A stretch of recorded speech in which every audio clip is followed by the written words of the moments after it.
ನೀನು ಹುಟ್ಟುವ ಮನೆತನ ನೀ ಮಾಡಿದ ಕರ್ಮಗಳ ಆಧಾರದ ಮೇಲೆ ನಿರ್ಧಾರವಾಗುತ್ತದೆ. ನೀ ಸಾಯುವ ರೀತಿ ಕೂಡ ನಿನ್ನ ಕರ್ಮಗಳ ಮೇಲೆ ಆಧಾರವಾಗಿರುತ್ತದೆ.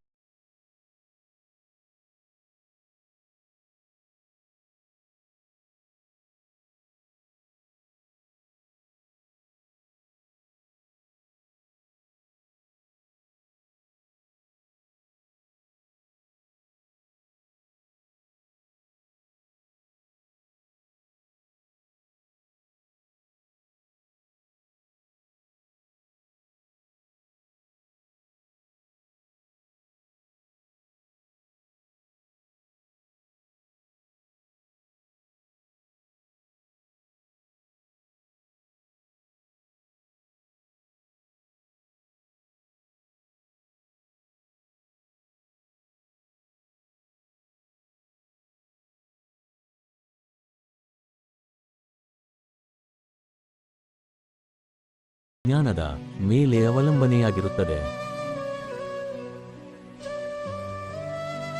ಕ್ರೋಧ ಬಂದಾಗ ಕಿರುಚಲು ಶಕ್ತಿ ಬೇಕಾಗಿಲ್ಲ, ಆದರೆ ಕ್ರೋಧ ಬಂದಾಗ ಮೌನವಾಗಿರಲು ಬಹಳಷ್ಟು ಶಕ್ತಿ ಬೇಕಾಗುತ್ತದೆ. ನಾನು ನನ್ನದು ಎಂದು ಜಂಬ ಪಡಬೇಡ.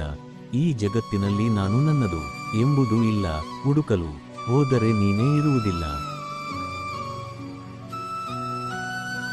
ಹೆಸರು, ಕೀರ್ತಿ, ಪದವಿಗಳಿಗೋಸ್ಕರ ಸೇವೆ ಮಾಡಬೇಡಿ. ಪ್ರೀತಿಯಿಂದ ಮತ್ತು ನಿಸ್ವಾರ್ಥದಿಂದ ಸೇವೆ ಮಾಡುತ್ತಾ ಹೋಗಿ.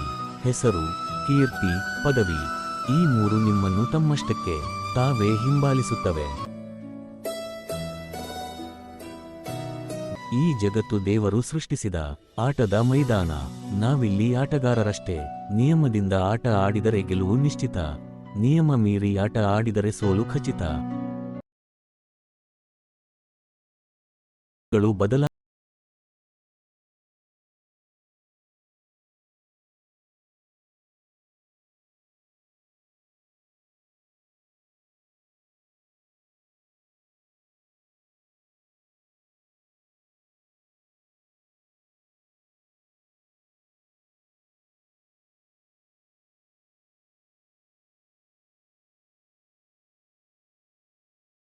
ಮೂಲ ಸ್ವಯಂ ಭಗವಂತನೇ ಆಗಿರುತ್ತಾನೆ.